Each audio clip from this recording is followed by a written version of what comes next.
The quiet charm of Niagara-on-the-Lake, normally known for its vineyards and calm waters, turns today into the backdrop of a major diplomatic gathering. Cameras click in rhythmic bursts as the flags of 7 nations flutter in the cool November wind. This is the G7 Foreign Ministers Summit, and at its heart, a bilateral meeting that carries weight beyond formalities. Marco Rubio, the US Secretary of State, steps into frame a measured smile, a firm handshake. Across from him, Canada's Foreign Minister Anita Anand greets him with the confidence of a seasoned policymaker. The two pose briefly for the cameras before sitting down, an image that captures not only a moment of diplomacy, but the continuation of one of the world's most consequential bilateral partnerships. The United States and Canada share more than the world's longest undefended border. They share an intricate alliance, one built on common values, security interests, and the daily flow of trade and energy that underpins both economies. Today's meeting between Rubio and Anand, held on the sidelines of the G7, aims to fortify that partnership at a time of growing global turbulence. Rubio's appointment as Secretary of State marked a shift in tone for American diplomacy, assertive, message-driven, and unapologetically strategic. Anita Anand, known for her discipline and defense expertise, brings a reputation for methodical negotiation. Their meeting isn't about ceremony alone. It's about recalibrating two allies' responses to a changing world. As they exchange opening remarks, the discussion touches on key areas: continental defense, energy resilience, and the intensifying contest for critical minerals that power everything from smartphones to fighter jets. Both leaders are aware that beyond the cameras, industry executives, defense planners, and ordinary citizens are watching closely for signals of where this partnership is heading. The cameras pull back to capture the setting: the quiet elegance of the meeting hall, the polished wooden table, the flags arranged with mathematical precision. Yet the atmosphere carries gravity. Behind polite smiles lies the urgency of global crises: the continuing war in Ukraine, renewed instability in the Middle East, and the delicate balance of global supply chains strained by rivalry between the United States and China. Rubio leans forward slightly, speaking in measured tones. His words emphasize North American unity, echoing Washington's growing emphasis on friendshoring, bringing production and supply security closer to trusted allies.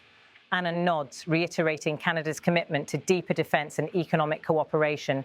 Their body language, calm but focused, reflects two governments moving in alignment after years of occasional divergence.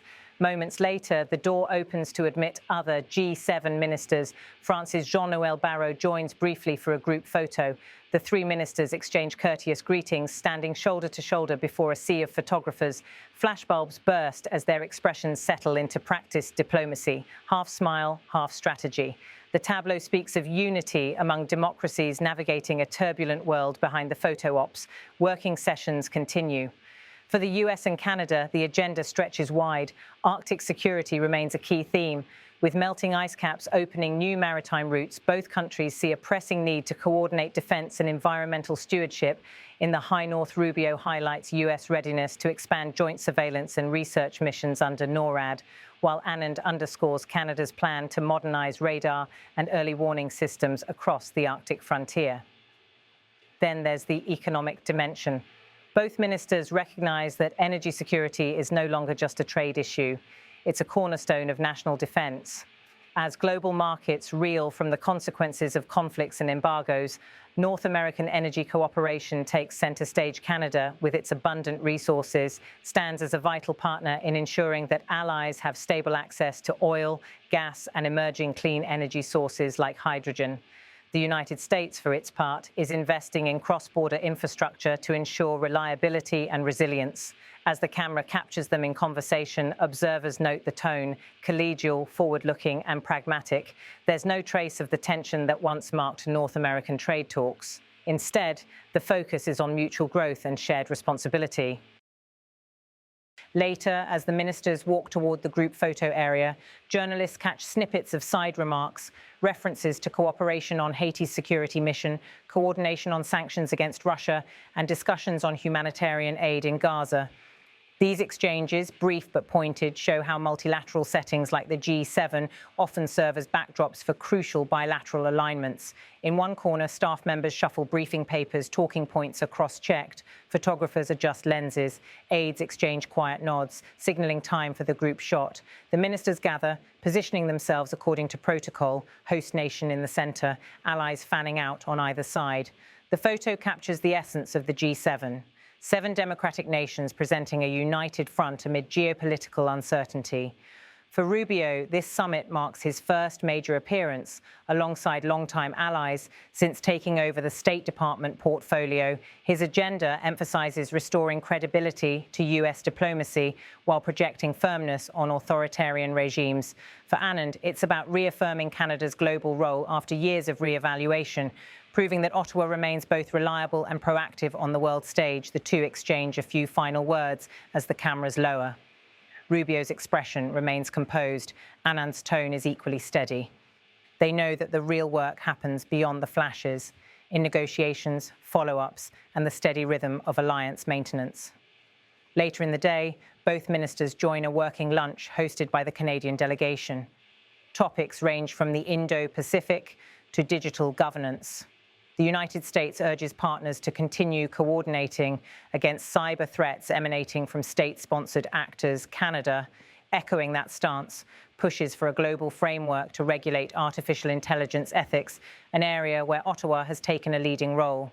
The mood around the table is serious but not somber. There's recognition that diplomacy today is no longer confined to borders or traditional power blocks. It extends to algorithms, data privacy, and climate adaptation, issues that affect citizens as much as they shape global policy. Between sessions, journalists exchange notes. Some describe this year's G7 as one of quiet coherence, less about grand declarations, more about solidifying the democratic world's coordination on real, measurable outcomes. The venue itself, with its lakeside serenity, seems to underline that tone: calm strength, quiet resolve. As the sun dips lower over Ontario's vineyards, the ministers reconvene for the closing photo. The group stands in front of the G7 banners, blue, white and green, symbolizing oceans, peace and sustainability. The symbolism is deliberate, a nod to shared stewardship of a planet under stress. Rubio and Anand, standing side by side, represent two pillars of the transatlantic and North American alliance. For both, this meeting isn't just about formal statements. It's about anchoring a relationship that will define how democracies coordinate in an age of uncertainty. Observers note that both governments are pursuing new bilateral initiatives. One involves expanding defence industrial cooperation, ensuring that Canadian and American defence firms can jointly produce critical systems from radar technology to next-generation vehicles.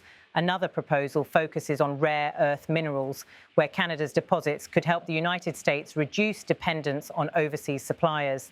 Together, these efforts mark a strategic shift toward North American self-reliance. The summit's communiqué, expected later, will likely highlight shared commitments on Ukraine, reaffirm sanctions coordination, and outline cooperation on humanitarian access in Gaza and Sudan. But for those watching closely, the subtext is even more important: a reaffirmation that in the face of multiplying crises, the world's democracies are choosing coordination over fragmentation. In his conversations today, Rubio repeatedly emphasized the need for credible deterrence, not only against military threats, but also against economic coercion. Anand echoed that sentiment, stressing Canada's readiness to align with allies in safeguarding global trade routes and critical infrastructure. Their chemistry, while professional, appears genuinely warm. Both come from pragmatic political traditions and understand the weight of diplomacy conducted under constant public scrutiny. As the final handshake concludes, the symbolism of two steady hands clasped together sends a message of assurance to observers at home and abroad. By evening, the ministers disperse for closed-door sessions. Some focus on Ukraine's reconstruction, others on the Pacific theatre, where both countries face increasing pressure to balance competition with engagement. The United States seeks greater Canadian participation in Indo-Pacific defence networks. Canada, for its part, wants assurances of continued US support in Arctic modernization. The dialogue continues with characteristic patience, one issue at a time, one agreement at a time. As the cameras follow the delegates exiting, the tone remains measured but optimistic. Diplomacy, after all, is built not on grand gestures, but on the accumulation of small, steady steps. The day's images, handshakes, group photos, brief exchanges are more than protocol. They're the visible record of that steady effort. For the public, such meetings can seem distant, even ceremonial, but for policymakers, they represent the quiet scaffolding of global stability. Every handshake, every exchange of notes, every side conversation about sanctions or humanitarian routes contributes to the fragile architecture of peace and cooperation. In Niagara-on-the-Lake tonight, as lights glow over the river, the G7 ministers retreat into working dinners. Conversations turn to future summits, Washington next year, then Rome. Yet the essence remains constant: diplomacy's enduring effort to reconcile national interests with collective security. For Marco Rubio and Anita Anand, today's meeting reaffirms a relationship that has weathered trade disputes, political changes, and global crises. It's a reminder that despite differences, the United States and Canada remain bound by geography, history, and shared democratic conviction. The image of their handshake will circulate widely, a symbol not just of North American unity, but of the broader democratic alliance that underpins the G7.